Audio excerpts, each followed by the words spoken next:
उपरोक्त उक्तीप्रमाणे भारतीय संस्कृतीमध्ये कोणत्याही शुभ कार्याची सुरुवात ही प्रतिमा पूजन व दीप प्रज्वलन करून केली जाते. म्हणून कार्यक्रमाचे अध्यक्ष प्रमुख पाहुणे व्यासपीठावर विराजमान आदरणीय प्राध्यापक वर्ग यांना मी विनंती करते की त्यांनी शिक्षणाचे आराध्य समजले जाणारे देवी सरस्वती यांच्या प्रतिमेचे पूजन व दीप प्रज्वलन करून औपचारिकपणे कार्यक्रमाला सुरुवात करावी.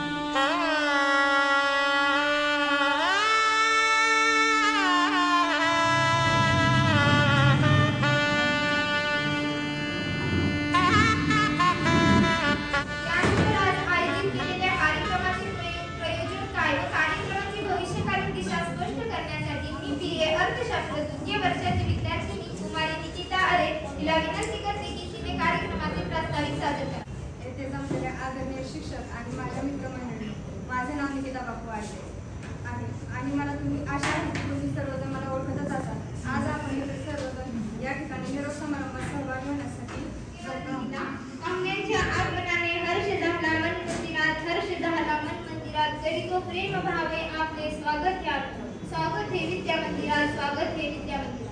कवितेच्या या ओळीप्रमाणे कार्यक्रमासाठी प्रमुख वक्ते म्हणून उपस्थित राहिलेले व कार्यक्रमाचे अध्यक्ष यांचे स्वागत करणे हे कार्यक्रमाच्या आयोजकाचे आद्य कर्तव्य ठरते. म्हणून मी BA अर्थशास्त्र द्वितीय वर्षाची विद्यार्थी वैष्णवी कुमारला विनंती करते की तिने स्वागत व परिचय याची रूपरेषा मांडावी. प्रमुख वक्ते म्हणून आपल्या आहेत त्यांचा थोडासा परिचय करून देते. आत्मस्थ महाविद्यालयाचे उपप्राचार्य माननीय प्राध्यापक सचिनजी गाडेकर सर, आपण आपले पदवीचे व पदव्युत्तर शिक्षण इंग्रजी हा विषय ठेवून तुळजाराम चतुर्थ महाविद्यालयात पूर्ण केले. पुणे विद्यापीठातून आपण MPhil व PhD या 2 मानद पदव्या प्राप्त केल्या. साल 2007 ते 2010 मध्ये आपण प्रवरानगर येथील महाविद्यालयामध्ये सहाय्यक प्राध्यापक म्हणून कार्यरत होता. शिक्षण क्षेत्रातील प्रोफेसर हे उच्च पद आपण प्राप्त केले आहे. 2010 पासून आपण या महाविद्यालयात मार्गदर्शनाचे कार्य करत आहात. मागील 4 वर्षापासून आपण तुळजाराम चतुर्थ महाविद्यालय बारामती येथे उपप्राचार्य म्हणून कार्यरत आहात. अशा या सत्कार मूर्तींचा सत्कार करणे कार्यक्रमाच्या आयोजकांना क्रमप्राप्त ठरते. अर्थशास्त्र विभाग प्रमुख डॉक्टर समाधानजी पाटील सर यांना विनंती करते की आजच्या कार्यक्रमाला प्रमुख वक्ते म्हणून लाभलेले डॉक्टर समाधानजी गाडेकर सचिनजी गाडेकर सरांचा श्रीफळ पुष्पदिन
त्यानंतर बर्माडे सरांकडून शिकण्यासाठी खूप चांगल्या गोष्टी आहेत.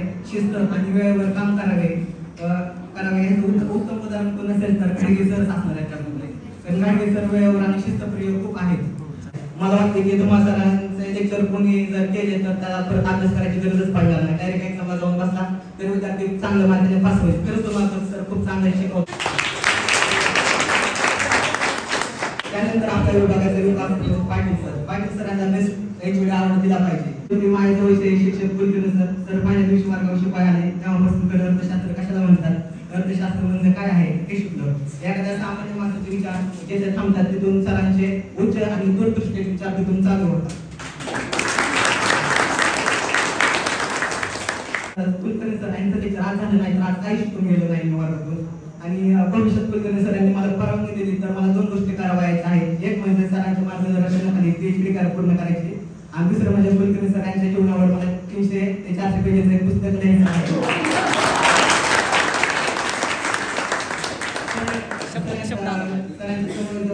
निर्माण केली त्याबद्दल सांगायचं झालं तर दिवस पडणार नाही या पुस्तक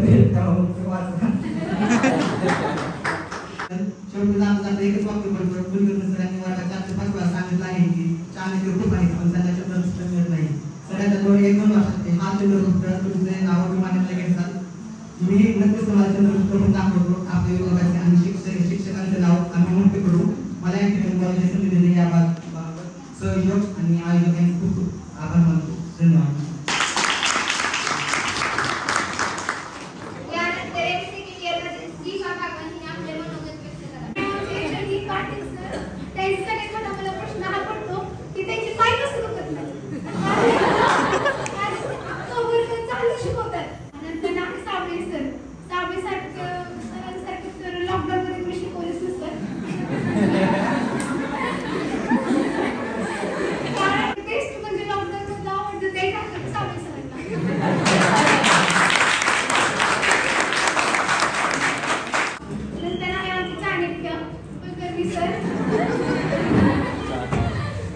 माझा बेस्ट फ्रेंड सुयश त्यांनी खूप वेळा सपोर्ट केला.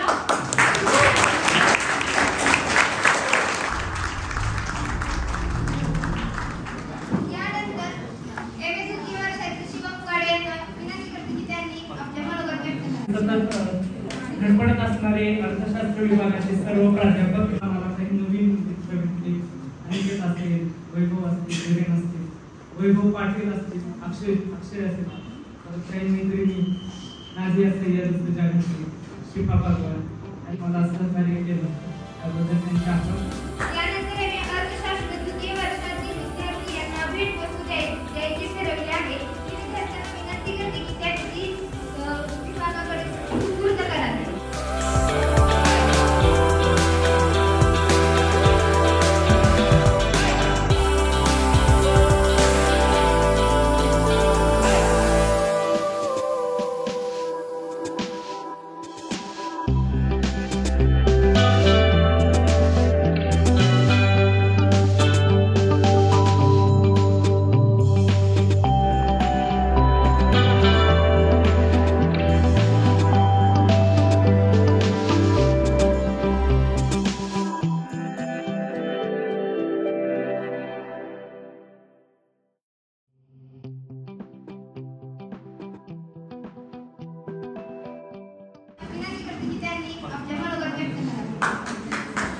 तर महाराष्ट्रामध्ये काही कॉलेजेस आहेत, मी त्यांची नावं घेत नाही कारण मला ते फक्त माहित नाही, फक्त ऐकून आहे. प्राध्यापक येतात, सही काढतात, डबे सोडतात, खातात आणि निघून जातात. वर्गात विद्यार्थी, कॉलेजमध्ये कॅम्पसमध्ये विद्यार्थी नसतो, पण हे आपलं कॉलेज तसं नाही. तर माझ्यासमोर प्रश्न पडला, एक विद्यार्थी वर्गामध्ये आहे, तिला शिकायचं नक्की काय? तिने माझ्याकडे पाहायचं, मी तिच्याकडे पाहायचं. इंटरनॅशनल इकॉनॉमिक्स अनेक बॅचेस येतात, त्याच्यामध्ये फार कमी बॅचेस असतात की ज्यामधले मुलं आपल्याला दीर्घकाळ लक्षात राहतात. आणि ही बॅच तर अशी आहे की ही असतानाच लक्षात राहिलेली बॅच. हे लोक खूप चांगल्या मनाच्या कोपऱ्यामध्ये घर करून नसणारी सर्व विद्यार्थी. आमच्याकडे वीरेंद्र आणि वैभव आहे, MBA करून आमच्याकडे MA करायसाठी आले. मला गुड वाटायचं की हे दोघं का आले तिकडे. ज्या प्रकारे इथं दोघांनी काम केलं, म्हणजे त्यांचं काम सांगायला मला 10-15 मिनिटं लागतील, इतका वेळ लागणार आहे. पण दोघांनी म्हणजे एक झलक येते एखाद्या प्रसंगामध्ये जेव्हा विद्यार्थ्याचे अंतरंग शिक्षकांना बघायला मिळतात. ती नाझिया अनेक लोकांना एकत्र कसं घेऊन यायचं याबद्दल त्यांचं काम अतिशय सुरेख काम केलं. म्हणजे काय वाटतं मैत्रिणी शिफा, ऋतुजा, जे अवर्णनीय बॅच आहे ही सगळी. निकिता, रुपाली, विशेषतः रुपाली आमची आधीमध्ये यायची उन्हाळ्यात पावसाळ्यासाठी. पूजानी सुद्धा खूप रेग्युलर कॉलेज केलं. कोमल सुद्धा विशेषतः कार्यक्रम तिने कधी चुकवले नाही. ऐश्वर्या जॉब करते पुण्याला HDFC बँकेत. आणि आमचे 2 स्टार प्रचारक विद्यार्थी शिवम आणि अनिकेत. आमचे विद्यार्थी खोमने आणि आमचा वैभव पाटील आरोग्य सेवक म्हणून झाला. आता या बॅचविषयी सांगण्यासारखं इतकं जास्त आहे, कारण की यांच्या प्रत्येक कार्यक्रम हे चांगल्या आठवणी आहेत. माझ्या आयुष्यात मला वाटतं परत असे विद्यार्थी कला शाखेची मुलं एवढं सगळं करू शकतात याच्यावर माझा विश्वास नव्हता. गोळा केलेले खूप सुंदर तुम्ही हे आयोजन केलं. आता सर तुमच्या कृपेनं आम्हाला चांगल्या प्रकारचे ICT रूम त्या ठिकाणी डेव्हलप झाले. सर तुम्ही जे दिले त्याचा आम्ही अतिशय योग्य आणि चांगल्या प्रकारे वापर करतो. मुलं म्हणजे सर आम्हाला कॉम्प्युटर पाहिजे आमचा धुमाळ सरांचा घेऊन जा. धुमाळ सर यायचे म्हणायचे मला PC घरी करतो, पण त्या लेकरांचा PC नका घेऊ, त्यांना काम काय आहे. अजून आमची एक छोटीशी गरज आहे सर, आम्हाला 1-2 PC मिळाले तर त्या ठिकाणी बरं होईल सर. तुम्ही आहात म्हणून आम्ही आहोत, तुमच्याशिवाय आमच्या जीवनाला त्या ठिकाणी नक्कीच त्या ठिकाणी काय अर्थ नाही. आता आम्हाला फक्त गरज आहे ती तुमच्या मदतीची, तुमच्या साथीची. मी या ठिकाणी थांबतो. आमच्या मागण्या तेवढ्या आजच्या कार्यक्रमाचे आभार प्रदर्शन व सांगता जाहीर करण्याकरिता मी आपणासमोर उभी आहे. ऋणी आहोत आम्ही आपले एक शब्द सुमनांचा उपहार अनमोल वेळ दिलात आम्हासाठी आसमान यादों के पुराने एल्बम में छुपा के रखे हैं हमने वो दिन, गुल्लक में पड़ी चवन्नी सी बचा के रखे हैं हमने वो दिन. ना किसी मंजिल की फिक्र थी जिंदगी, जीने की उम्र थी, दोस्ती और दोस्तों से उधार के दिन थे, वो दिन भी क्या दिन थे.